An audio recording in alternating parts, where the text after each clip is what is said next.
go right over the top of us. We are getting new video from the Navy showing pyramid-shaped objects. The last card is the alien card, and all of it is a lie.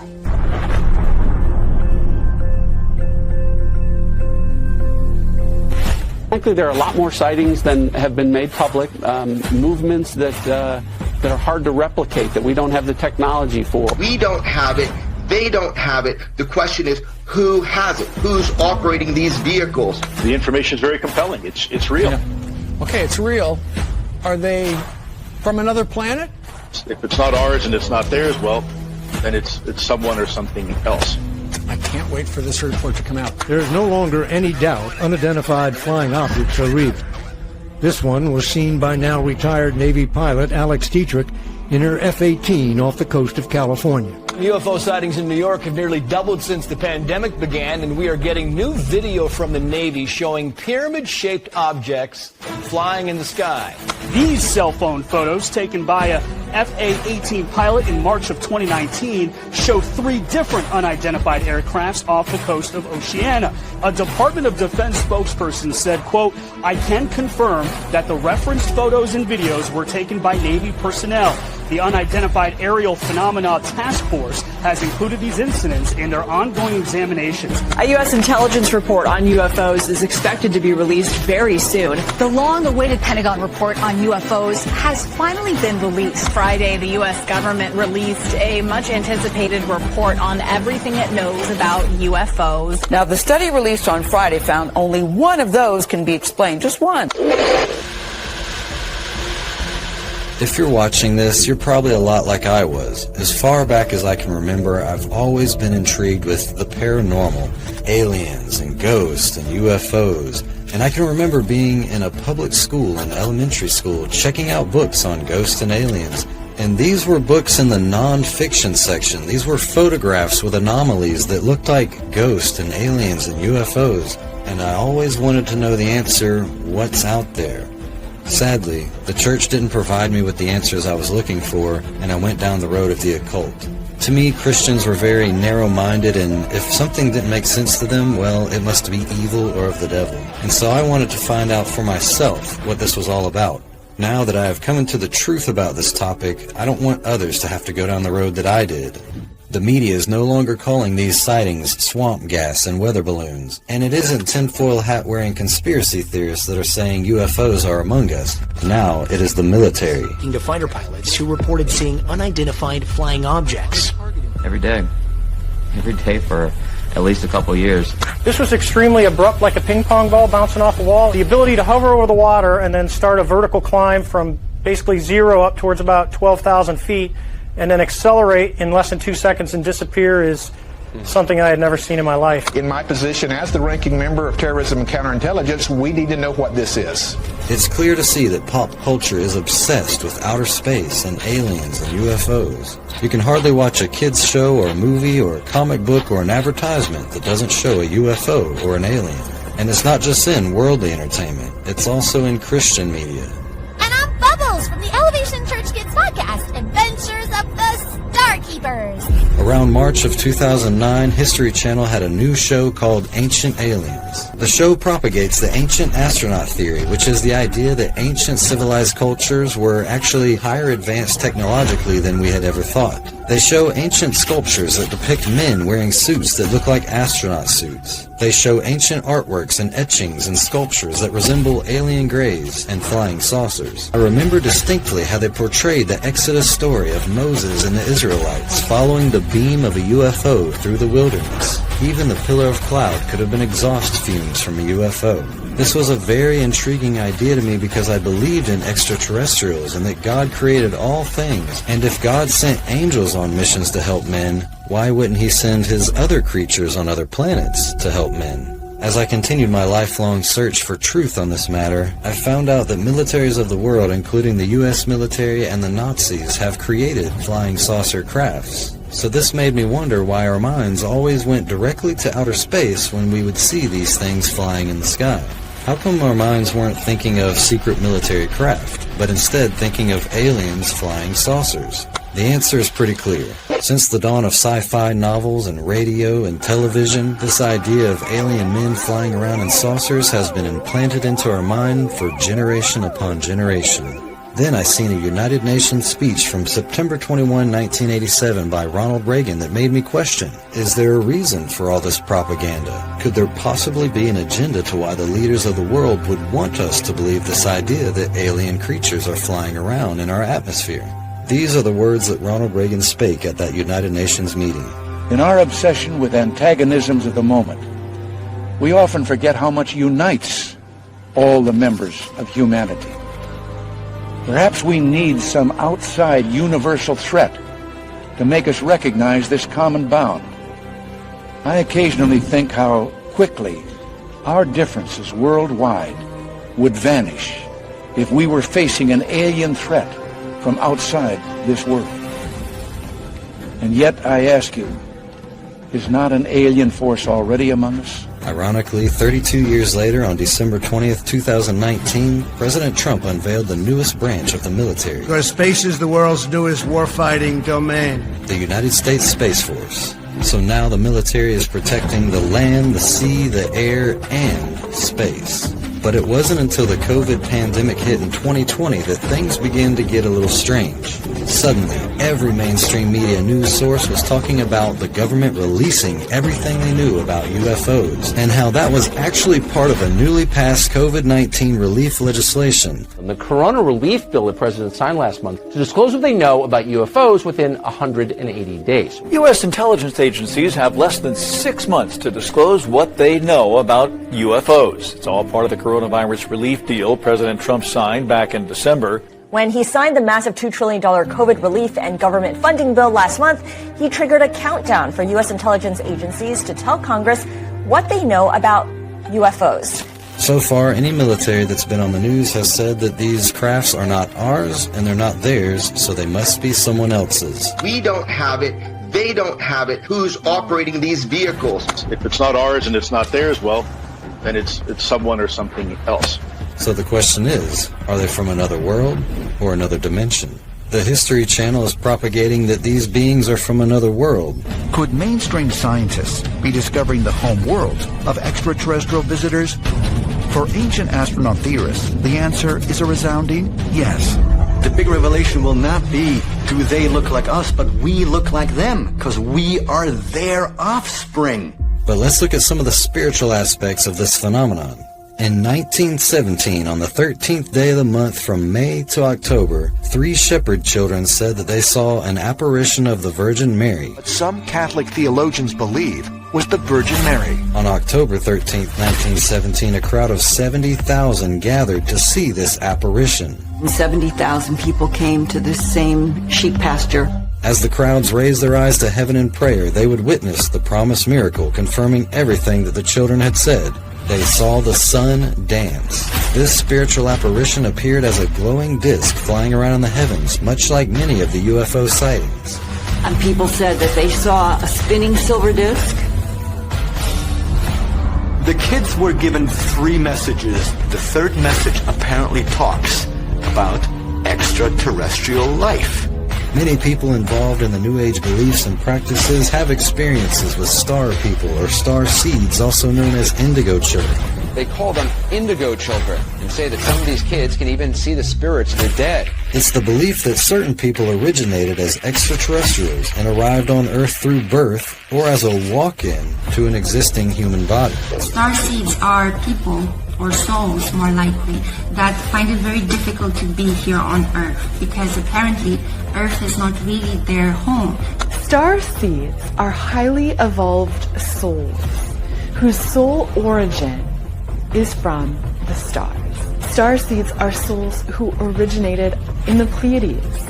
Starseeds are beings who have spent majority of their lives on different planets. The first sign that you are a starseed is that you've always felt like an alien. It is a variant of the belief in alien-human hybrids. The question is, if these star people are visitors from another planet, how can these physical beings enter into the body of another person?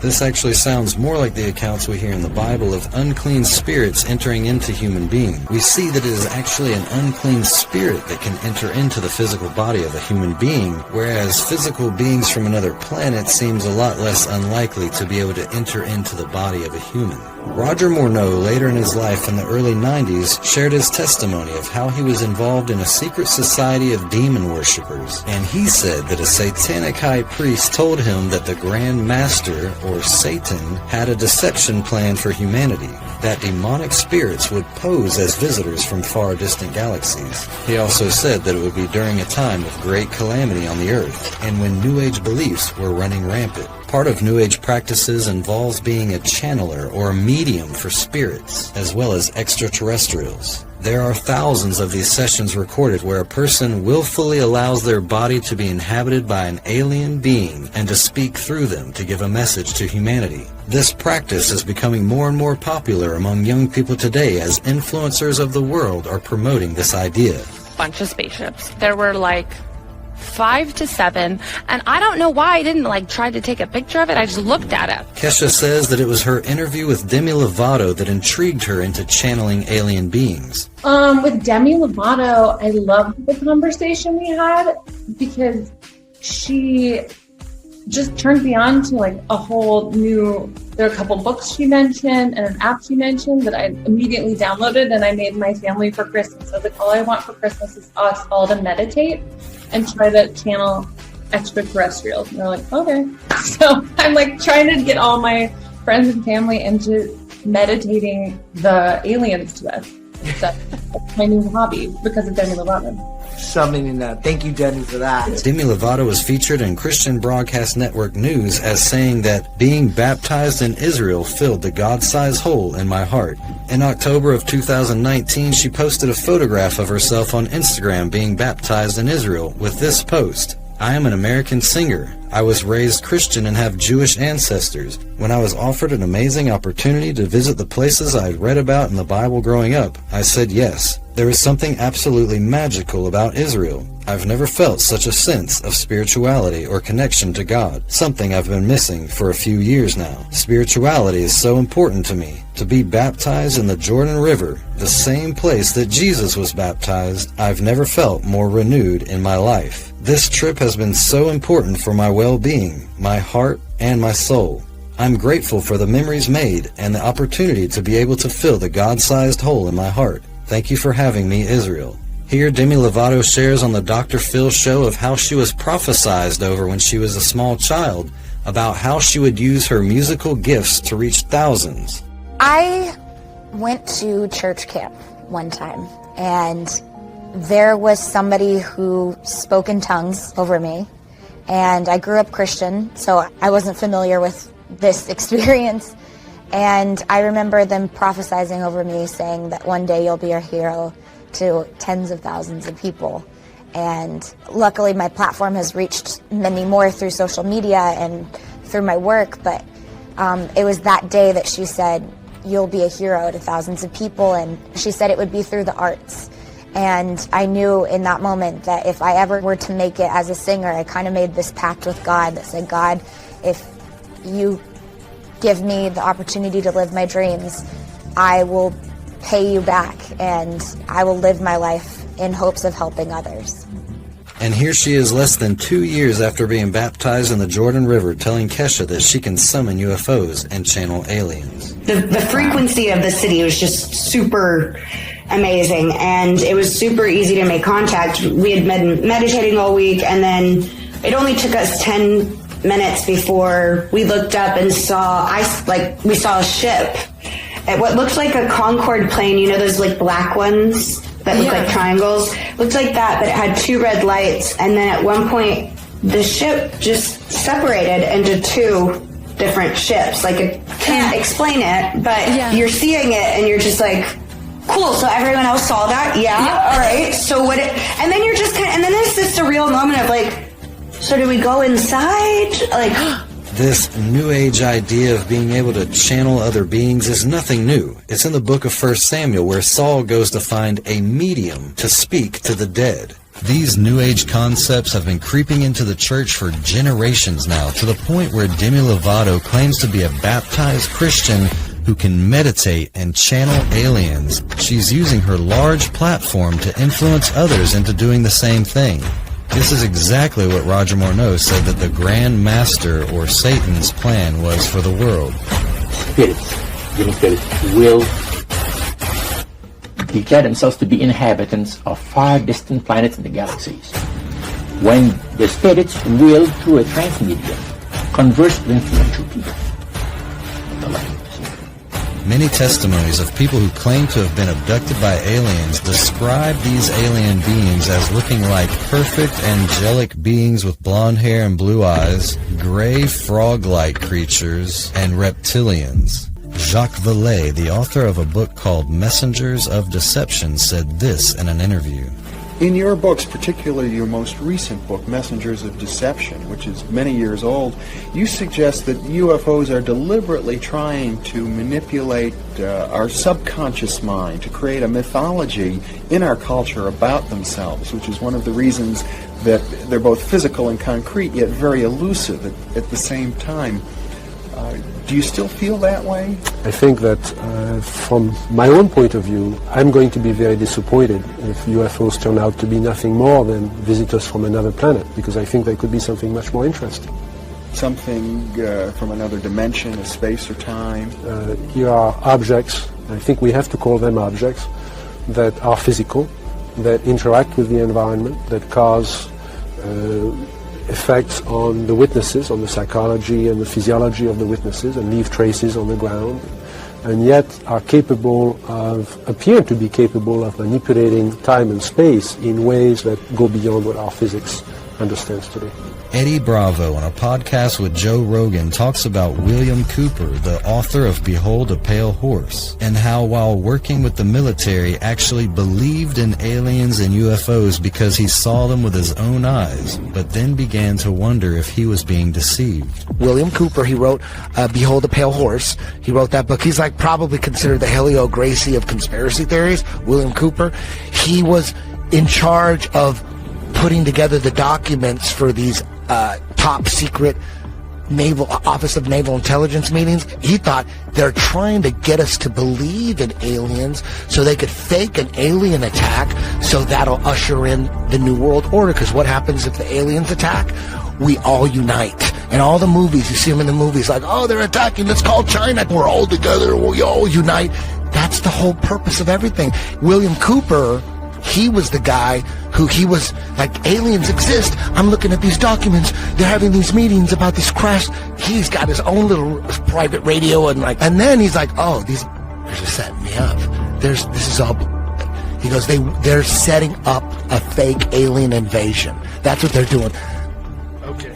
Or could it be manipulated purposely by people who have the technology to simulate UFO sightings? And people say, well, of course not. Who would do a thing like that? Well, I would remind you that during the Watergate investigation, it was discovered that there was a plan originated in the White House to surface a submarine off the coast of Cuba and paint the second coming of Christ over the island of Cuba using holograms. Which is well within our technology today. Tom DeLonge, former frontman for bands Blink-182 and Angels and Airwaves, has gotten security clearance with the CIA and permission to share information on the subject with the public. Communication role, it makes more sense. So they would give some information to you and you would get it out to people. And now why wouldn't they do it themselves? Because they wouldn't have the same platform? They don't have access to the same platform you would have? They don't have a way to make a movie, a book. They don't have a way to make documentaries. They don't have a way to go on a big show like this and communicate with young people. They don't do that. I don't believe that some of the events happened on accident. You know, I think that there's been a lot of events that are on purpose. Some have been for show. Some have been for, there's a variety of reasons. But I think a lot of it is a control system that's really pushing humanity in a very specific direction. Listen to this interesting statement he said in an interview on Coast to Coast AM. But it can do all kinds of stuff. It seems to feed off of fear. It can be very dark and threatening at times. I remember laughing at people who would say, it's not aliens, it's demons. I couldn't laugh anymore. I'm not so sure about that. There is a very, very strong link between what people think demons are from the Bible and other religions and the UFO phenomenon. And what you have is something that doesn't like man, period. Carol Rosen was a partner and speaker for Werner von Braun, who was a leading figure in the development of rocket technology in Nazi Germany. She said in his last years of life, he started admitting some interesting things to her. When I was a corporate manager of Fairchild Industries in 1974 through 77, I met the late Dr. Werner von Braun in early 74. Von Braun's purpose in life during the last years of his life, his dying years, was to educate the public and decision makers about why space-based weapons are dumb, dangerous, destabilizing, too costly, unnecessary, unworkable, undesirable idea. The strategy that Werner von Braun taught me was that first the Russians are going to be considered to be the enemy. In fact, when I met him in 74, they were the enemy, the identified enemy. We were told that they had killer satellites. We were told that they were coming to get us and control us, the dirty commies, that whole story. First, the Russians were the enemy against whom we're going to build space-based weapons. Then terrorists would be identified, and that was soon to follow. We heard a lot about terrorism. Then we were going to identify third world country crazies. We now call them nations of concern. But he said that would be the third enemy against whom we would be needing to build space-based weapons. And the next enemy was asteroids. Now, at this point, he kind of chuckled the first time he said it. Asteroids, against asteroids, we're going to build space-based weapons. So it was funny then. And the funniest one of all was against what he called aliens, extraterrestrials. That would be the final card. And over and over and over, during the 4 years that I knew him and was giving his speeches for him, he would bring up that last card. And remember, Carol, the last card is the alien card. We're going to have to build space-based weapons against aliens. And all of it, he said, is a lie. Lou Elizondo, former intelligence officer with the Department of Defense, said that one of his higher-ups told him to stop investigating this topic because they already knew what it was. This is a person I respected tremendously, very, very senior person. He's told me, he said, Lou, I want you to stop doing this. I said, okay, sir, I certainly can, but may I ask why? And he says, well, we already know what it is. Now, at that moment, I honestly thought maybe it was our own technology. I was running up against some super uber secret sap, and, they were telling me to stop. And I said, okay, sir, so it's ours? And he said, no, that's not what I'm saying. And he said, he asked me point blank, have you read your Bible lately? And I wasn't quite sure where he was going with that. And I said, well, sir, I think I know what it says. Where are you going with this? And he said, well, then you would know that these things are demonic, and we should not be pursuing them. Yeah. And he wasn't kidding. That's exactly how he felt. So this is a Pentagon. This is a Department of Defense official saying, stop looking at UFOs because they're demonic? Correct. Even the astronauts that work for NASA are telling us that aliens are real. I would not be surprised if we are under surveillance by alien visitors. I think they're interested in everything that we're doing. I think just observing our progress, they're looking to see what is taking place on this planet. I love it up here. By the time she lands in September, her tally will be 666 days in space. Ironically, in Hebrew, this word means to lead astray, to delude, to seduce, beguile, or deceive. And now, one of the biggest trends is to wear this word plastered across your chest and your forehead. John tells us in Revelation chapter 16, verse 13 and 14, that he saw 3 unclean spirits like frogs come out of the mouth of the dragon, and out of the mouth of the beast, and out of the mouth of the false prophet. For they are the spirits of devils, working miracles.